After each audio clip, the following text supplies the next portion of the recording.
It's not working. We'll start with the Pledge of Allegiance. Pledge allegiance to the flag of the United States of America, and to the republic for which it stands, one nation, under God, indivisible, with liberty and justice for all. Roll call, please. Christy Cambenzi, Here. Glenn Sarka, Here. James Hewitt, Here. Jennifer Cliff, Here. Jennifer Ray, Here. Cheryl Maddox Smith, Here. Jason Zadunik, Here. All right, I would like to entertain a motion to approve the agenda. And I would make a motion to approve the agenda with an amendment that we add future agenda items somewhere before the second public comment period. All right, we have a motion to add, what was it, future agenda items. I think anywhere before public comment period would be approved. Okay. Do I have a support? I'll support. Okay, we have motion and support.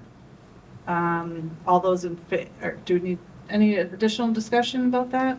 Does anybody have ideas on where it should be? I think as long as it's before second public comment period would be good. Maybe after new business. Maybe we would change 12 comments from the public to additional or future agenda items, and then renumber the ones below it. That makes sense. Okay. Yeah. So then comments will be 13 and so on and so forth. Okay? All right, all those in favor?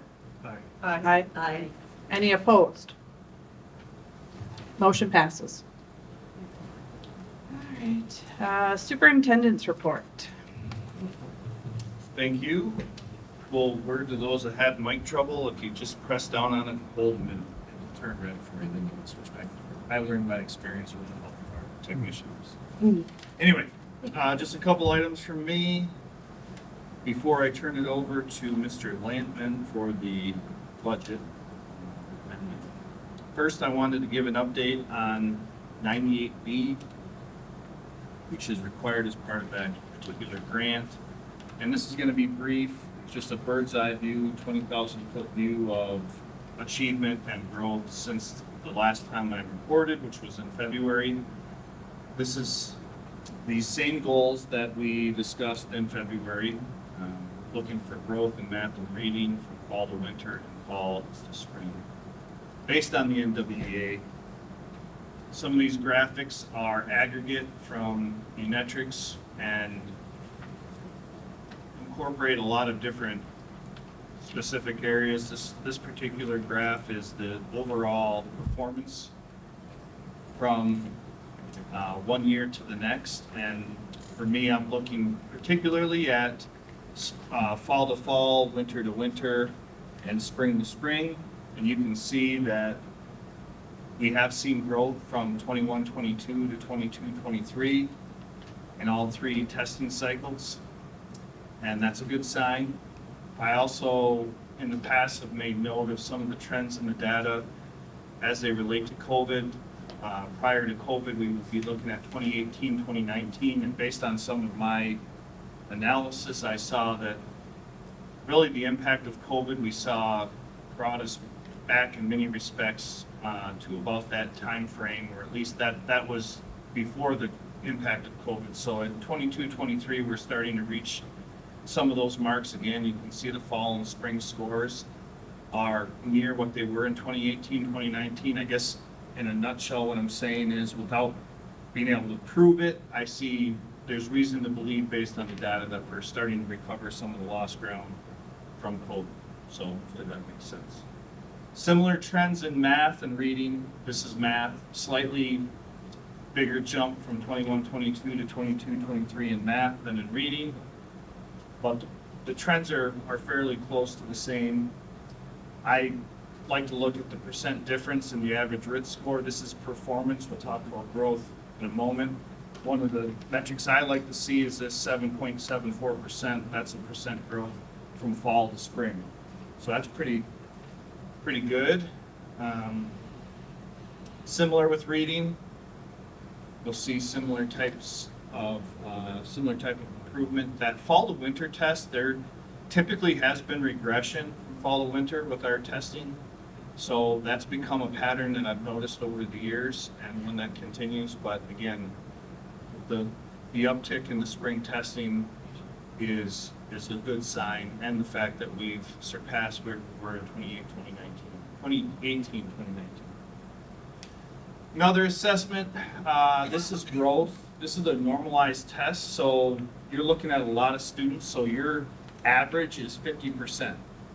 So you want to be over 50%, which doesn't seem like a great mark, but you're not talking about performance, you're talking about the percent of students that met their growth projections, and only 50% of kids meet their growth projections. So if you're over 50, you're in good shape. There's a lot of data. I don't want to try to analyze this too much. There's a lot of digging that would have to be done on any one of these metrics, but I just showed some positive areas and some not as positive areas, things that I'll be addressing with my admin and instructional staff in this fall. Attendance rates continue to be strong.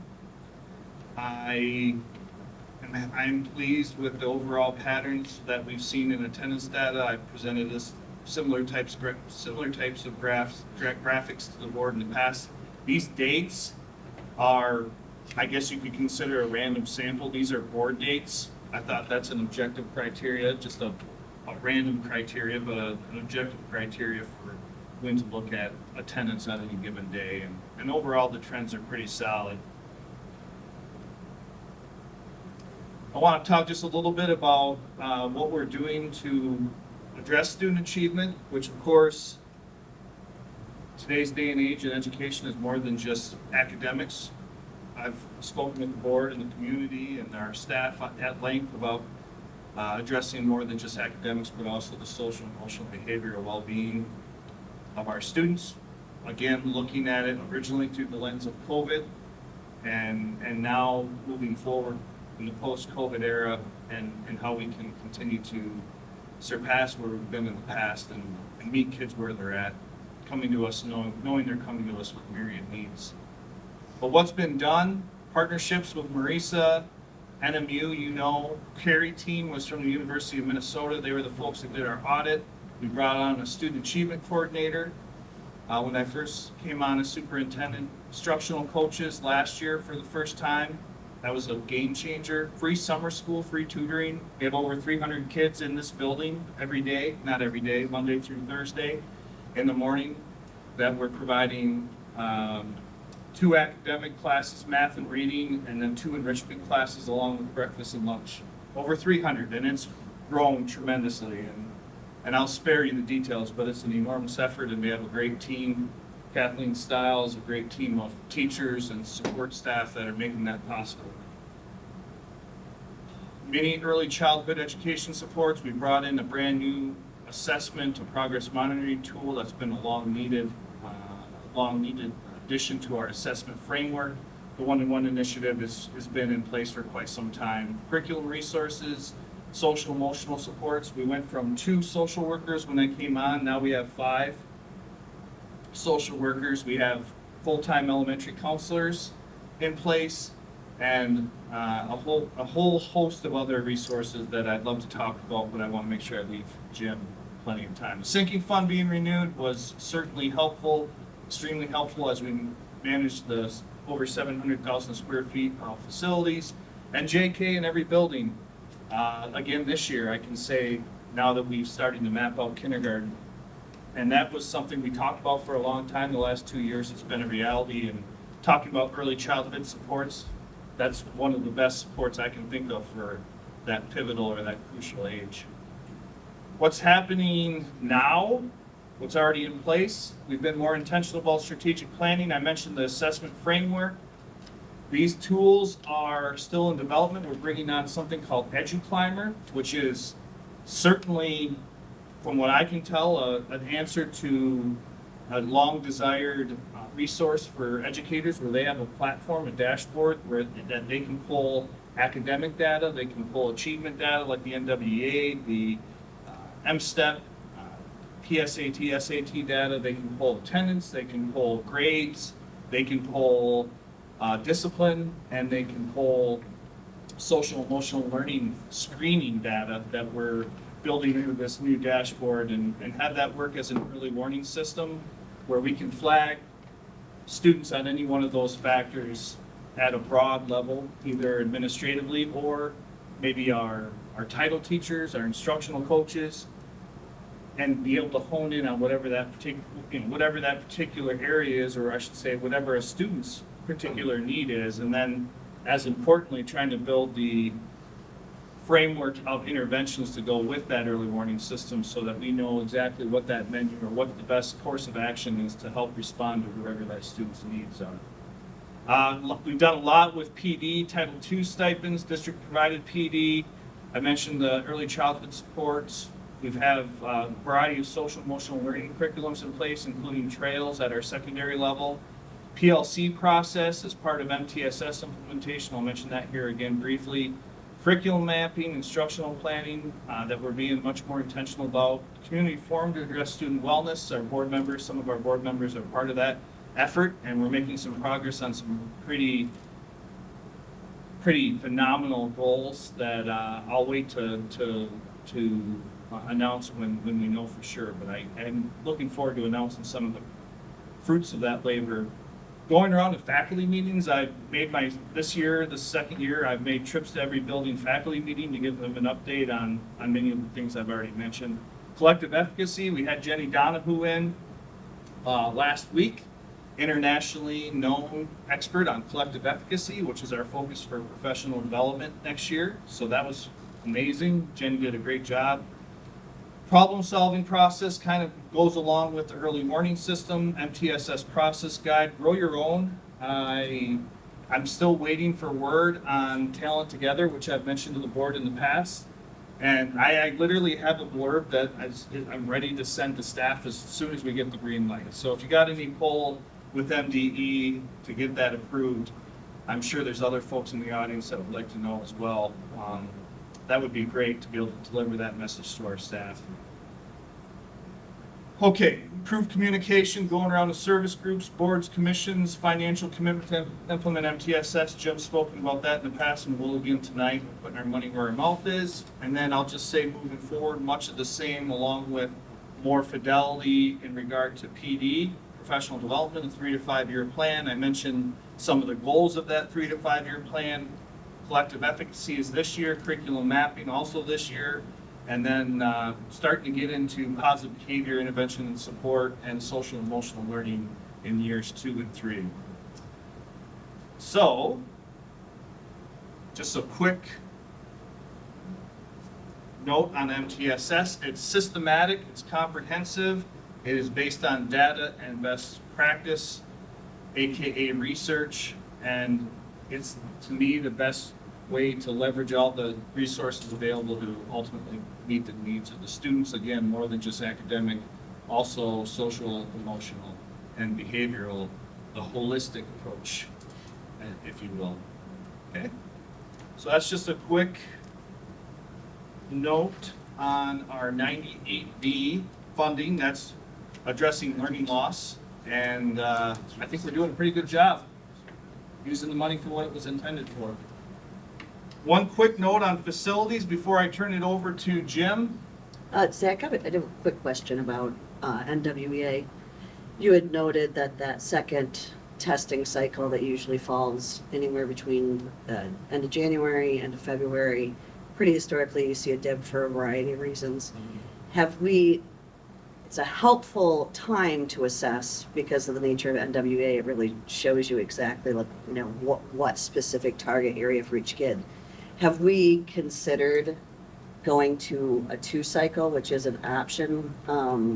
It's a little bit of a money saver. It's not a terribly expensive, program as it is. We got 2 schools of thought. One is, well, this really helps us get ready, those kids ready for that last assess NWA assessment in late March, April. But the other school of thought is you have a lot of absences and you have a whole bunch of academic fatigue, in January and February. Is it something we could think about or talk about, or are you Well, feeling pretty committed to the Yeah, three? we've talked about it quite a bit. Actually, one of the reasons it's problematic to move away from the winter test is because of what I just reported on. That has a requirement of fall to winter and fall to spring. So those are written in goals that we've I articulated see. with the Department of Education. The other concern I'd have, although I don't know that this is me disagreeing, the other concern is if we only do fall and spring, we refer to the NWA, you're in education, as an interim assessment. It's not a high stakes summative assessment, it's not a formative right. assessment, it's somewhere in between. That dipstick in between, if we just have fall and spring, what can you really do to respond? Yeah. Right? That's a long gap Yeah. between assessments to really respond with any types of Absolutely. interventions. But it's worth consideration, especially if they pull some of the requirements Right. from the grant dollars, maybe. And the data just always seems I wonky know. in January and February, and it's a stressful time for everybody. I'd like to so. compare winter to winter, because there might be regression, but is the regression more or less Sure. than previous winters? But it's a valid point. Thanks. Yeah, any other questions? Know somebody who works in education with those specific type of questions, so you're. Oh, we've got- All right, facilities. HVAC unit at Bothwell, on schedule but waiting on parts, probably gonna be mid-July. They do not want to start working until they have the heat coils on the property because they don't want to start tearing things apart and then not get the parts. And then we all know cold comes upon us early. We don't want to be without heat. The elevator project at Gray Barrett should be starting this week. The entrance project also at Gray Barrett. The Ohio and Hewitt Street entrances should be starting mid-July. There was a little holdup on that project that's delaying it until mid-July. The Gray Barrett parking lot project is now done. There's some repair work that had to be done. Some cracks that needed to be filled, and they've since been taken care of, so we're gonna close that project out. Central Administration stairs, they were in today, starting to map out a plan for tear out and replacement of those steps, which are in rough shape. That should start anytime, likely this week. That's gonna take a while. The bus garage, if you get a chance to drive by the bus garage, it's not looking it's not finished by any means, but we have some new windows and they're starting to do the prep work for repainting it, and that building will quickly look much better than it has in the past, which is, I think, a great improvement to our overall curb appeal. And then the CTE, MSHS CTE flooring project is already underway and should be done by July 7th. The camera project, I've spoken about quite a bit. Major upgrade to our security camera infrastructure is, we've already done the high school, but now we have the rest of the buildings teed up for your approval. Once you give approval, we're gonna jump right into that project, thanks to NMU, Mike Bath, and their police and security team that are helping us with that project. So the next phase, all buildings but the high school, about $46,000 for the cameras and the camera licenses, not including wire pull and I guess the installation, but $46,000 and some change to buy cameras for the rest of the buildings. And I think that's very important that we move forward with that project. And then lastly, Jim's going to talk a little bit about the special needs bus. Slight change in plans from what we originally approved, and I think he'll speak to that, but hopefully the board will consider that special needs bus, since our newest special needs bus is currently getting repaired and the other ones are a little bit older. So I'll leave Jim to answer those questions since he's more of the expert on our bus fleet. Any questions for me before I turn it over to him for the budget? Okay. Thank you all.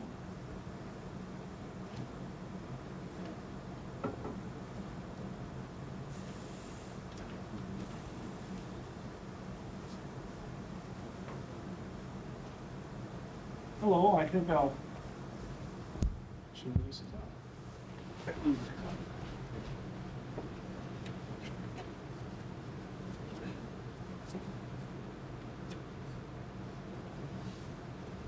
Testing. Can you hear me? All right, perfect. I just wanted a better vantage point of the screen, so I'm seeing what you're seeing without craning over to Mr. Sedgwick's computer. All right. So I'm gonna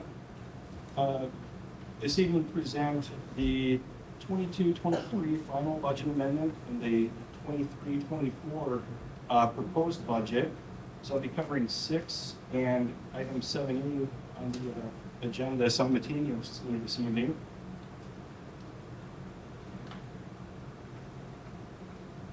And I can ramble a little bit, so feel free to stop me at any point with questions or tell me to pick up the pace. We don't want to be here all night, but this is riveting stuff to me, so I may be a little more excited about it than you.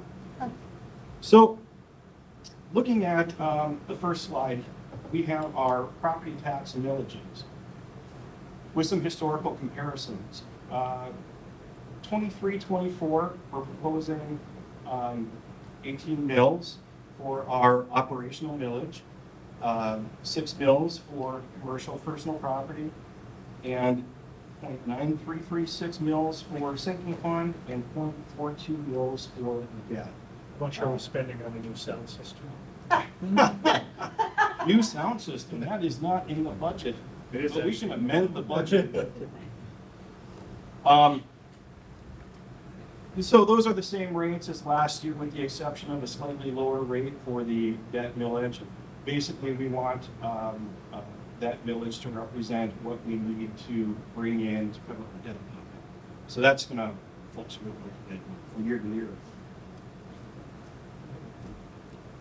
Looking at our enrollment projections. So the fall count of 22-23, so October of 22, we had 3,214 students projecting out. We use a blend of a most likely projection and a low projection, so we take a conservative approach to what our enrollment will be in the future. We're currently using 3,180 for the 23-24 budget. However, currently our kindergarten enrollment looks encouraging, somewhat on par as last year, and we had, I believe, Zach, we had over 300 new kindergartners last year, if I'm not mistaken. We ended up closer to 295. We exceeded 300, then you have your typical fluctuation. So we're right around the same mark this year, probably around 270 and counting. Okay, very good. State aid. So we receive money from the state each year, called our foundation allowance. That's based off a per pupil funding allowance. For 22-23, that per pupil amount was $9,150. The 23-24 foundation allowance has not yet been set by the state. The state's budget is due July 1st. They still have not come up with a solid number, so we're using an estimate of $9,600, which was roughly the governor's number. The governor had $9,608, which is a 5% increase. The House proposed a 4% increase, the Senate a 6% increase. We feel pretty good using a 5% kind of rate in the middle of where we think the state will come in for the per pupil foundation allowance. You know, again, these are just estimates until the state budget comes out, and we'll know for sure for our fall amendment, or sorry, our December amendment, what those numbers are solid will be. So we'll start by looking off at the general fund, which is composed of several funds combined: our general operations, grants, Coffin, planetarium, Bob Marquette, athletics, and a couple of other funds. So some of the assumptions that we're using for 23-24, we're anticipating a 5% increase in our tax revenue. Taxable values went up by about 5% because they go up each year by the lower of inflation, or 5%. And I'm sure you all know inflation this past year has exceeded 5%. So if you've got your tax bill assessment from the assessor this year, you'll see that they've assessed your property with a 5% increase in your taxable value. So we feel pretty comfortable right now running with a 5% increase. Other local revenues, we just based off our prior year. State revenues, again, we're estimating $9,600 per pupil foundation allowance. It's an estimate, we're still not certain if that's going to be the case. Our MIPSers retirement plan, those rates are established by the MIPSers. One of the notable changes is the UAAL, which is the unfunded pension liability that you're required to report a share of, increased slightly from 16.65% to 16.89%. Our federal revenues are based on a preliminary allocation. One of the items to note is we're trying to exhaust our COVID funding at the end of June this month. So our ESSER grant will be going away next year. We're trying to have that all exhausted. So we'll see a big dip in our federal revenues, and we're going back to more of a normal year. And then again, other revenues based off of prior historical numbers. So looking at the general fund by revenue,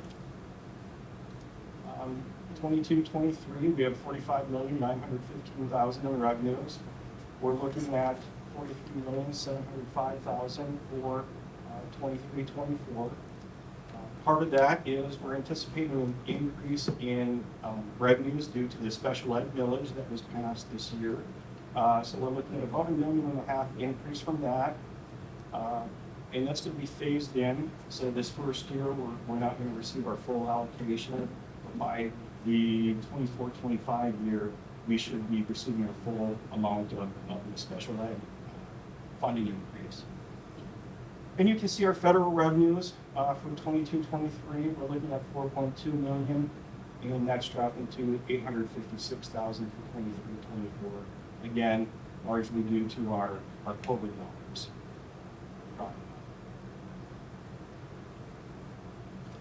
And then this is just kind of a pie graph showing you the breakout of our 23-24 revenues.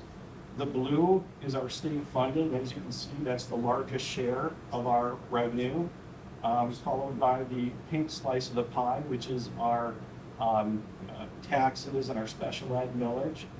So really, those are largely the two big funding sources, followed by the smaller pie of $856,000, which is federal, and then the other local dollars and the other smaller slice of the pie. So, yes. What is non-free properties? Basically non-homestead. So, Good guess. yeah. So those would be your non-homestead properties. So, second homes, non-principal residence. Not principal. Non-principal residence. So then PRE, principal residence exemption.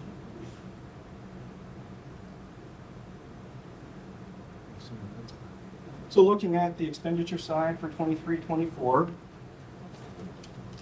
the salaries that we have in the budget are based off of the union agreements that run through June of 2024. Our health insurance, we follow the state's hard cap guidelines. So we pay up to a certain dollar amount for each employee's health insurance before it becomes capped, and we no longer have to pay above the cap.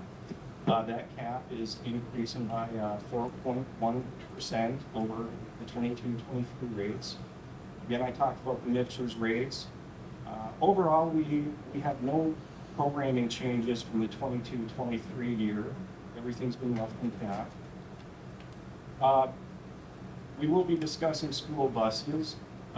So we're looking at an investment in school buses for 23-24 I guess this is as good a time as any to pause and have that conversation. So you have heard me before discuss the state of our school bus fleet and the need for investment in our transportation. So currently, we have 22 school buses in our fleet. 6 of those buses are over 200,000 miles. We have an additional 5 buses that are over 190,000 miles. So of the 22 we have in our fleet, 11 of them, or half, are over 190,000 miles. 2 of the buses in our fleet are currently non-operational due to transportation or transmission issues. So the board had previously approved the purchase of 2 used buses that would be delivered mid-July, so we do have 2 on the way. We had previously asked the board to invest in a special needs bus, a bus basically with a lift gate for wheelchairs. The board approved that at the February meeting, and we placed the order right away. However, there was an issue with the vendor, and the order, after 3 months having placed the order, we discovered that the order never went through. There was an issue with the vendor, and so we went back to the drawing board and got some more bids on special needs buses. So, well, that's actually an agenda item on your agenda this evening. So we're proposing, because we do have a need for a special needs bus, that we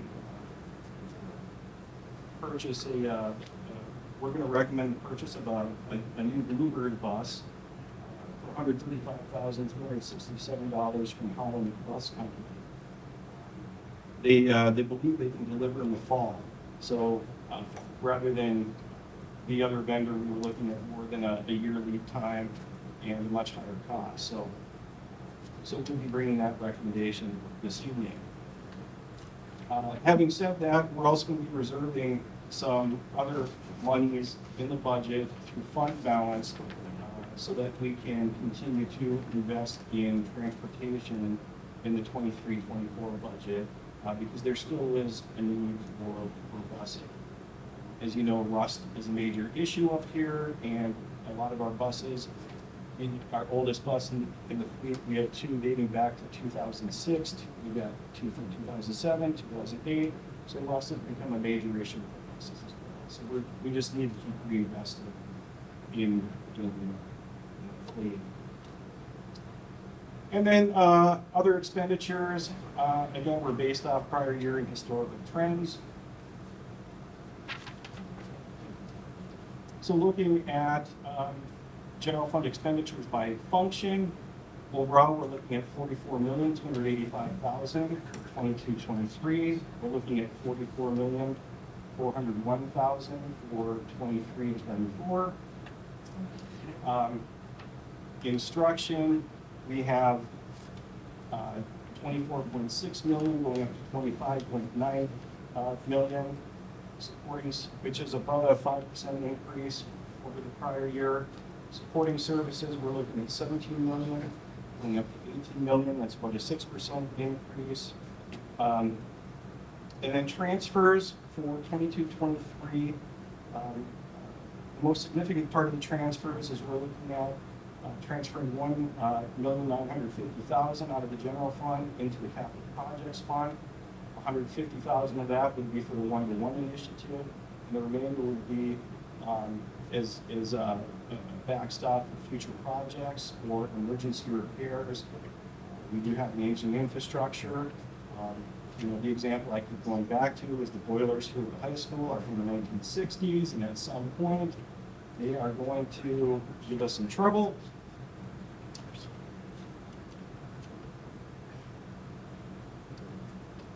And this is the same data, just presented in a slightly different format. So this breaks it out, rather than by function, breaks it out by objects. So you can see broken down by salaries and benefits. So for 22-23, we're looking at $20,893,000 in salaries, $14,792,000 in benefits. That's about 81% of the overall budget of $44 million. Looking at 23-24, we have 21,924,000 in salaries, 15,526,000 in benefits. Combined salaries and benefits next year are projected to be 84% of the overall total of 44,420,000 in expenses. So salaries and benefits continues to comprise the largest portion of the budget. And in the general fund, that leaves about 16% to allocate to all other needs. And again, a pie chart, just kind of outlining the expenditures in graph form. So you can see 49% overall is the salaries total, 35% is the benefits combined, it's 84%, and then you can see the breakdown of each of the other categories. So in summary for the general fund, our beginning fund balance for 22-23, we had 3.8 million committed by board policy. We were required to keep 10% of fund balance committed as a contingency. We had 1.3 million assigned for MTSS implementation, and we had an unassigned fund balance of about 8.9 million.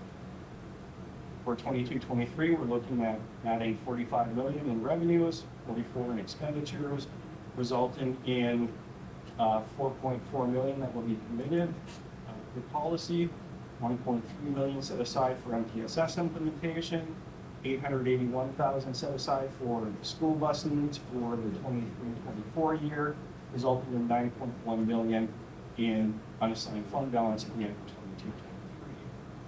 Looking at 23-24, we start with where we left off in 22-23 fund balance. We're proposing revenues of 43,795,000, expenses of 44,401,000, resulting in a projected ending fund balance of 23-24 of 4.4 million committed for policy, 650,000 in MTSS implementation. So we're anticipating using half of that for MTSS next year, and then resulting in an unassigned fund balance of 9,136,000. Looking at this food service fund. So food service for 22-23, we're looking at revenues of 1,444,000. We're looking at revenues next year of 1,267,000. So that breaks down to about 492,000 for local revenues, 451,000 next year for local revenues. State revenues, 127,000, 114,000 for state revenues next year. Federal revenues, 800. Yes, sir. No, I'm just. Oh, I'm sorry. I thought No, your hand was up. Your improvement. No, I'm trying to, wondering how we get to the bigger number here. All these numbers are small. Oh, I'm sorry. There's a total line missing in there. There should be a revenue total line. So the total for 23-24, those first three revenue lines add up to 1,267,000 versus 1.5 million in expenses, resulting in a net loss of 264,000. Yeah, I apologize. I There should be a didn't line. notice there's a line missing on that slide for a total. I'll make sure that's correct. Total revenues. So we're looking at a net loss in 22-23 of $29,361. We're proposing to spend down a fund balance next year of $274,000. Partially, we're investing in some new equipment in the kitchen, as the board's been made aware. We've replaced some kettle, some large kettle, and we're looking at cafeteria tables, and there are some other pieces of equipment that we've been looking at. One thing to mention, just because it's probably the elephant in the room, that's not reflected here, is the universal free school lunch program. I have not seen an update come through on that from the state, but it was included in the governor's budget, the House budget, and the Senate budget. But I have not seen any discussion about it coming out or if they're moving forward with it. So again, there hasn't been a whole lot of chatter, but it was included now in the budget, so we're just kind of in a wait and see still to see what happens when the state finally adopts its budget. Were there big differences between the House and the Senate? There were huge differences. There were just a couple of small issues between the House and the Senate. Nothing terribly different. They all kind of agreed with the proposal of the governor. The House had, I think, 25 million worth of a different program they were trying to wrap in there. But there hasn't been a whole lot of chatter that I've seen come through yet. So we're kind of still in a wait to see what happens when they issue their final budget.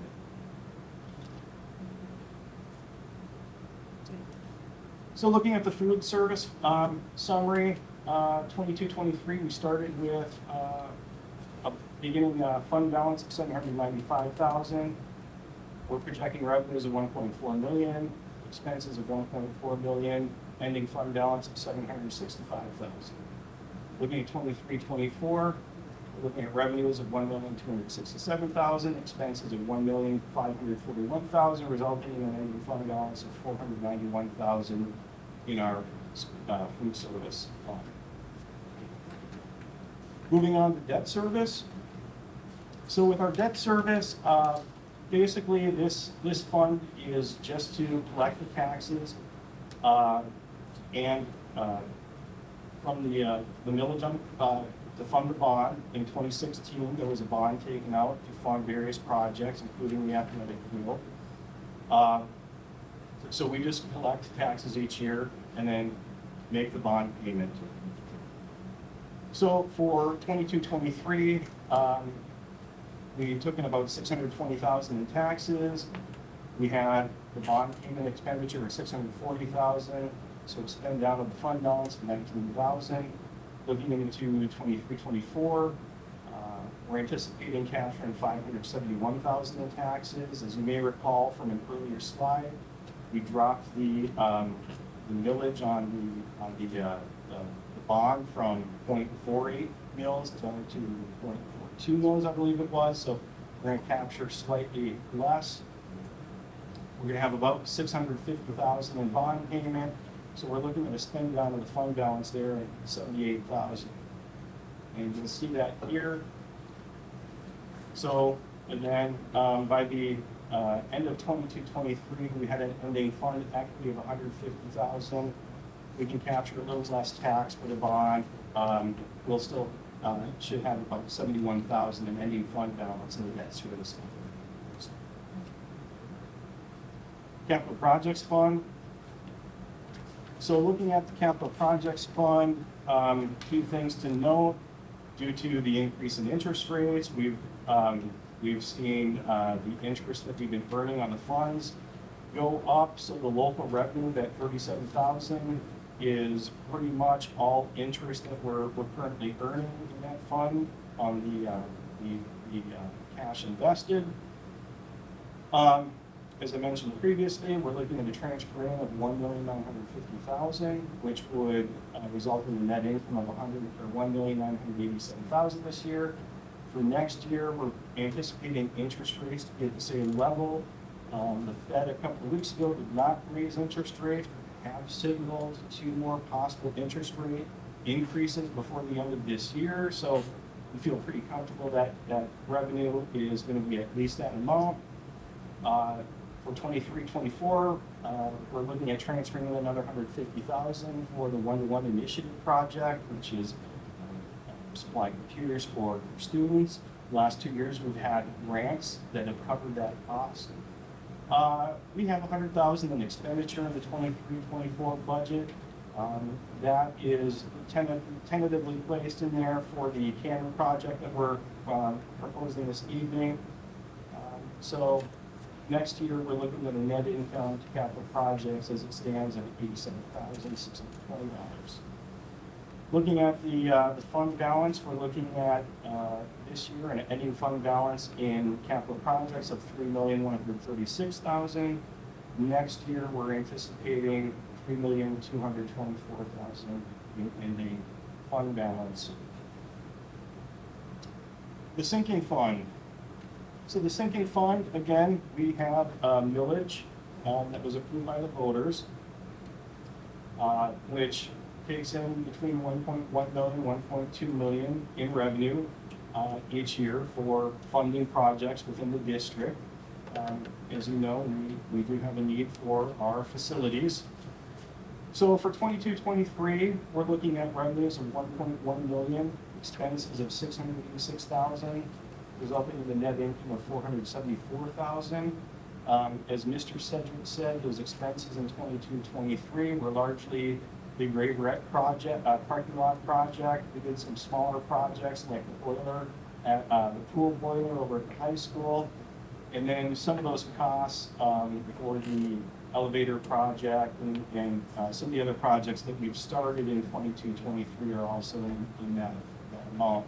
But largely, looking into 23-24, that will be the elevator project at Grave Wreck, the entryway project at Grave Wreck, the HVAC at Bothwell, the stairs at Central. So those projects are carrying over into the 23-24 budget. So we're looking at 23-24 showing a net loss of 153,000, just because we're spending down on some of those projects that we began in 22-23. So that takes us to the equity in the sinking fund. We're looking at ending with a fund balance of 1,111,000 in 22-23. We look out into 23-24. After completing some of those projects, we're looking at an ending fund balance in 23-24 of about 978,000. And then private purpose trust, this just is basically in and out for scholarship funds. So, if there's any questions, there's my contact information. And if the board has any questions, I'll certainly entertain them. It's very thorough. I could follow along. There was the chart that showed actual enrollment, with future anticipated enrollment. Have we ever gone back, say, 10 years and looked at what the estimated enrollment was versus the actual enrollment to see if we're getting better at being able to predict what enrollment is? In my long tenure with the district. Do you have a video of you throwing darts at a board? Yeah, that's a valid question.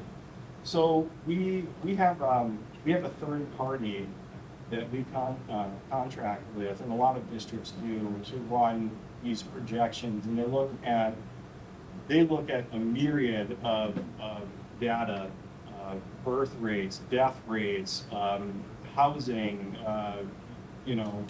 age of population. There's a lot of different statistics they look at.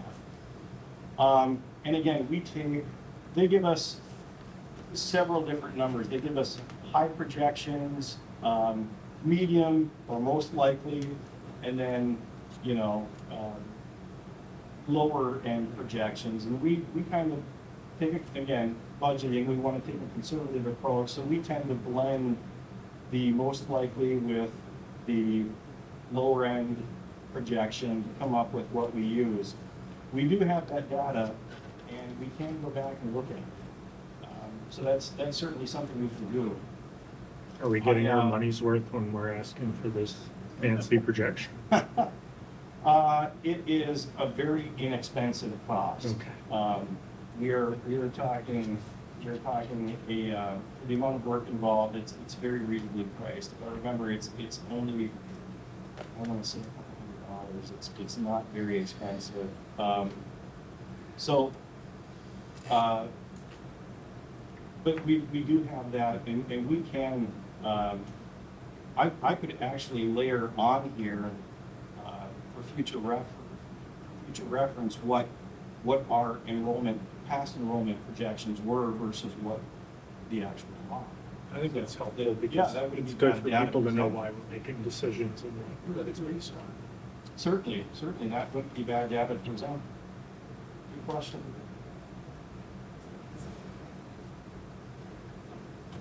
Any others? Okay. Thank you. Thank you.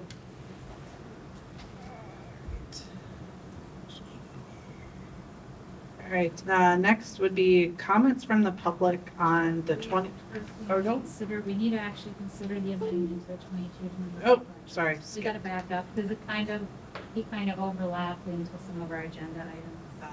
Okay. All right, so I would consider the amendment to the 2022, 2023 budget. I'll make a motion that we adopt the final amendment, or final proposed for 2022-23. I'll support. All right, motion was made by Mr. Hewitt, supported by Ms. Ray. Any additional comments? All right, all those in favor? Aye. Any opposed? All right, motion passes.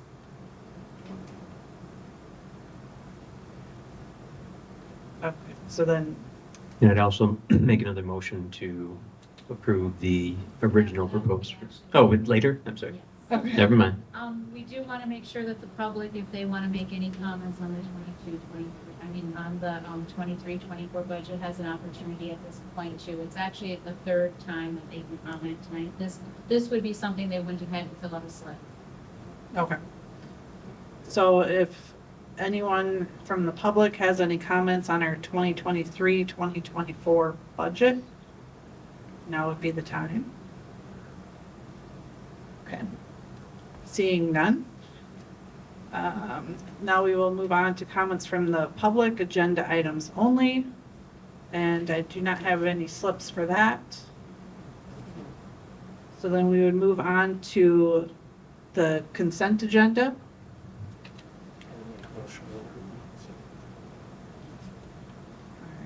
All right, motion by Mr. Sarka. I would second. All right, support by Ms. Clip. Ms. Clip. All right. Any further discussion? All right, all those in favor? Aye. Any opposed? All right, motion passes. Board committee reports. We'll start with the executive committee. Mr. Sarka. Thank you. We met on June 13th at the central office boardroom. We had full attendance and we had a member of the public. We do Bohemian Rhapsody next. We had a member of the public that was also in attendance. We heard reports regarding school or the special education bus, the camera project, and made recommendations on those to improve both of those as requested. We also got updates on security audit, faculty updates, professional development. Okay, thank you for that report. Moving on to appropriations committee. Mr. Hewitt. Thank you. We met, myself, Mr. Zadunik, and Ms. Ray on June 20th. And our topics were actually very similar. We had the preliminary budget report from Mr. Lampman. And we also discussed the bus purchases. We discussed the facilities updates. We discussed the security camera project. And about the only thing that was, I guess, newly brought up in that meeting from executive was a future agenda item for just looking at the topic of pay to play for athletics and if there's something we can do from a district standpoint on that topic. So I think that was it. Okay, thank you for that. Moving on to new business. Consider the adoption of the 2023-2024 budget resolution. I make a motion that we consider the adoption of the 2023-2024 budget resolution. I support. Second that. Ooh, everyone's- All right. Motion was made by Mrs. Clip, support by Mrs. Maddox Smith. Any further comments or questions? I think it's actually that approval, not consent. Yeah, we're good. Adopted, not approved. We're learning. Okay. So the motion was made to adopt the 2023-2024 budget resolution. Correct. Okay, so we have a motion and support. Any further comments? All those in favor? Aye. Any opposed? Motion passes. Consider purchase of a special needs bus. Do we have any further on that? No? I think Mr. Lampman talked briefly about it, that we'd be purchasing the, yes, we do.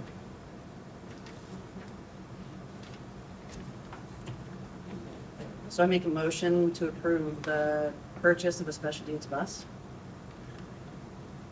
Support. Could you add the recommendation as recommended? Yes. Can you help? Um, Specifically, Oh, I make the language. Which one? Yeah, as, I would say Specify. something along the lines of as recommended by staff, or Okay. well, I see. just because we had a list of, I yeah. gotcha. Yep. So I'm going to try this again. I make a motion that we approve the purchase of a special needs bus from the Holland Bus Company as recommended. There you go, good job. Support. All right, so we have motion and support. Any further comments? All right, all those in favor? Aye. Any opposed? Okay, motion passes. Consider purchase of cameras for next phase of video surveillance project. I believe there is a letter in here from Chief of Police Mike Bath.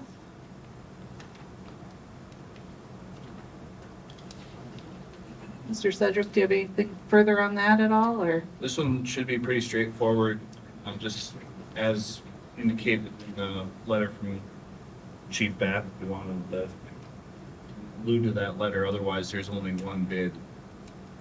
So we Okay. don't have to consider other bids. Okay. So I'm looking for a motion. I'll make a motion to approve the purchase of the cameras for the next phase of the surveillance project. Second. All right, motion made by Mr. Hewitt, supported by Mr. Sarka. Any further comments? All right, all those in favor? Aye. Any opposed? All right, consider approval of the 2023-2024 MHSAA membership resolution. This is something that we do every year that allows our athletes to participate in the Michigan High School Athletic Association.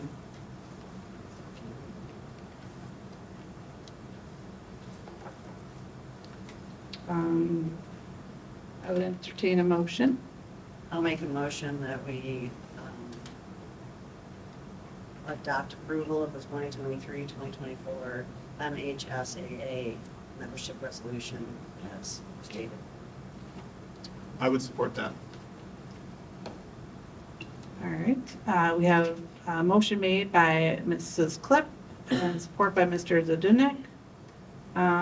Any further comments? Nice handwriting on the resolution.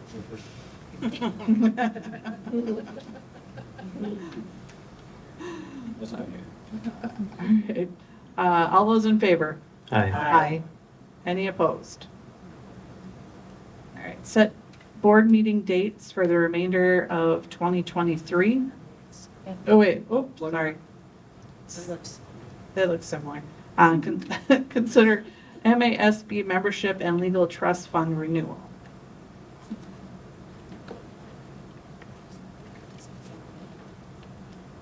And I believe that this is something that we also do every year around this time.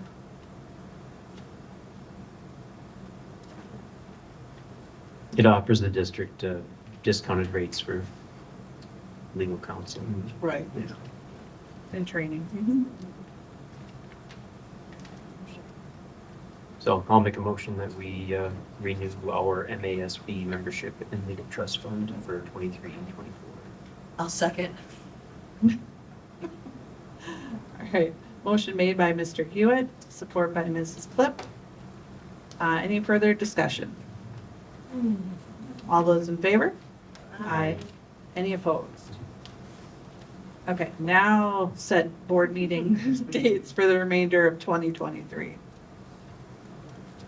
I believe those are in your packet.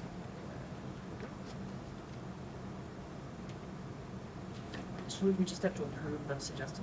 Yep, so I just need a motion.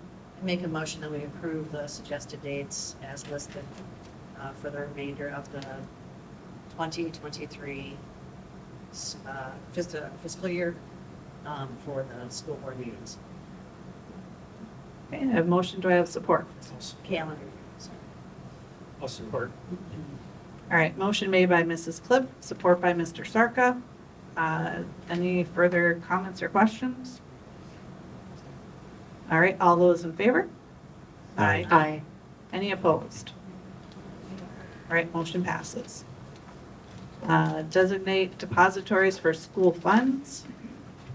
Do I need to read all these? As long as Jim, he's a dang Well, expert. no, wait, when you go to- Freedom to make sure. So I'll make the motion. There is still one minor little tweak to be Okay. really technical about. So I'd make the motion to designate the depositories for the school funds for the upcoming fiscal year that are listed under G with the exception of M-Bank because they have now been absorbed by Nicolay National Bank. So they can be removed. Okay. I'll support. All right, motion made by Mr. Hewitt, support by Ms. Ray. Any further comments or questions? All those in favor? Aye. Any opposed? All right, moving on to future agenda items. I would make a motion that we add the following agenda item at the next meeting, and that would be to consider the recommendations of the name committee from 2019 at our next meeting. I support.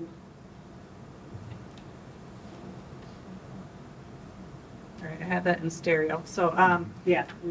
motion made by Mr. Sarka, support by Mrs. Maddox Smith. And then, do we need to do a roll call for this, or? Yes, I do think we should do a roll call because this was a presentation. Okay. So, get myself ready here. Get all, everybody, Glenn Sarka? Oh, wait, I sorry, just want hold to on make one sure we have second. discussion if there's discussion. Oh, yes, okay. Okay, so, just to reiterate, so we'd be adding at our July 17th meeting, discussion about the committee report. Yeah, recommendations and report from the nickname committee, I think it was 2019. Yes, because it was right before COVID. Okay. All right, so is there any additional comments before we do a roll call vote?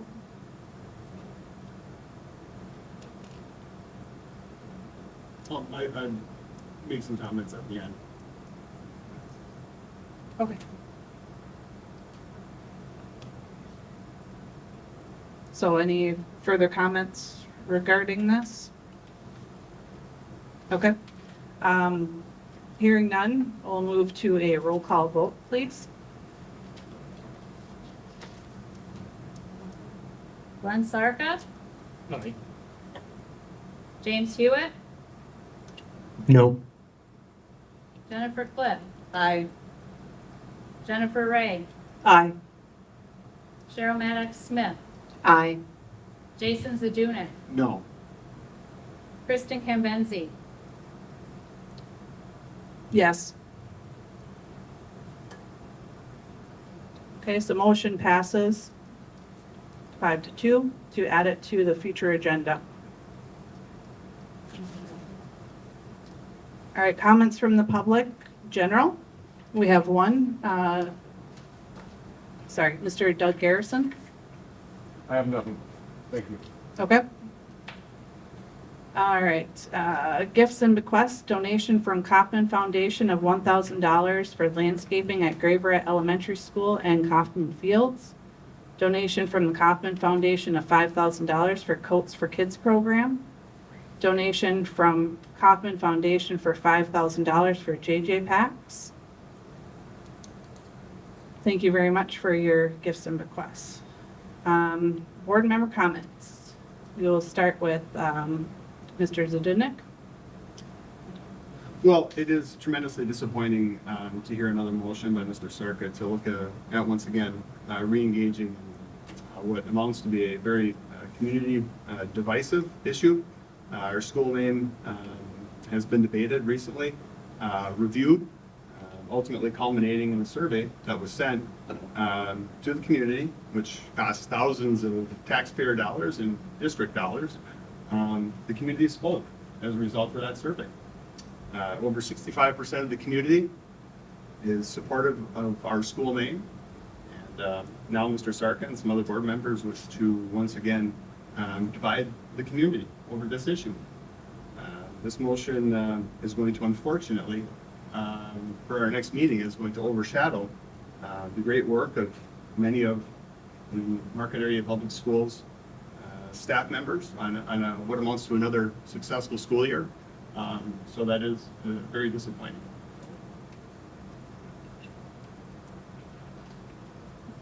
Okay, thank you. Mrs. Maddox Smith. I wanted to thank Mr. Lampin. That was an incredible amount of work and information to disseminate to all of us and the public. Thank you so much for all of that. Thanks to the public for showing up, and these gifts and bequests are amazing for our kids. The Coats for Kids program, I can't rave enough about that. I am looking forward to the next meeting. I'm looking forward to hearing what everyone has to say about the new agenda item. And thanks for everybody on the board for their comments and their input. I hope the next meeting is good, informational, and we're all nice to each other. Thank you. Ms. Ray, please. Just thank you for the presentation, Jim. I've heard it twice now, and I'm getting really good at following and looking at all the details. And just a shout out to the Kaufman Foundation. They clearly have keep stepping up and supporting our kids in our community. Thank you. Mrs. Clip.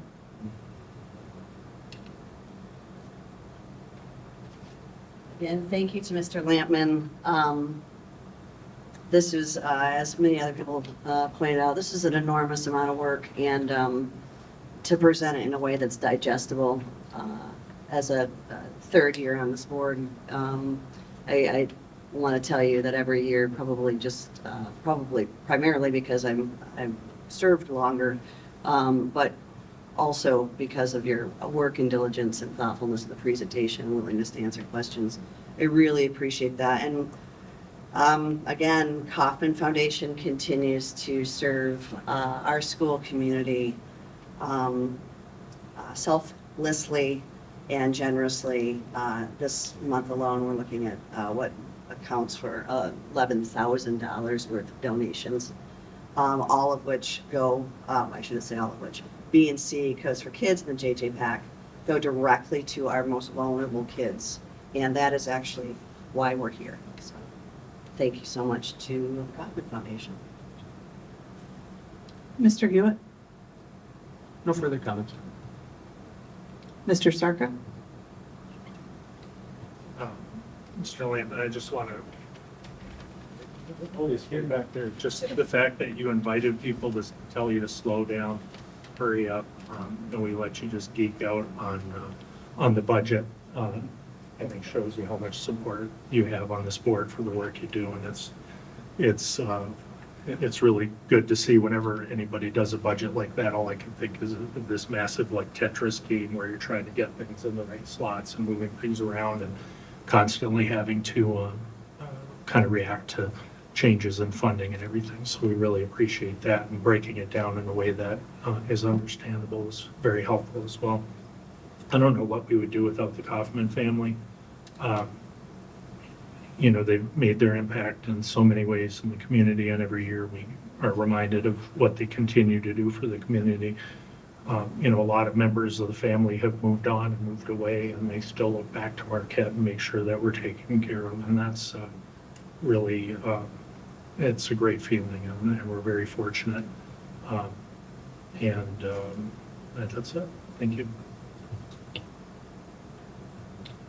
All right, moving on to board president comments.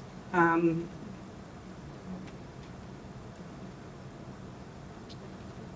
guess I don't, just echo fellow board member comments, including Mr. Zednik a little bit.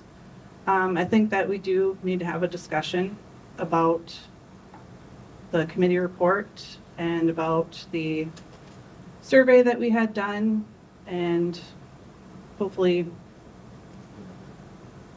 it will be a good discussion. We'll see. All right. Announcements and other meetings. The first day of school is September 5th, 2023. Our next meeting will be July 17th at Kaufman Auditorium at 5:30. I would entertain a motion to adjourn. I second. So, I'll make the motion. All right, motion made by Mr. Hewitt, support by Mr. Zednik. All those in favor? Aye. Aye. All right, motion's adjourned, our meeting's adjourned. That's great. Others, maybe we can get-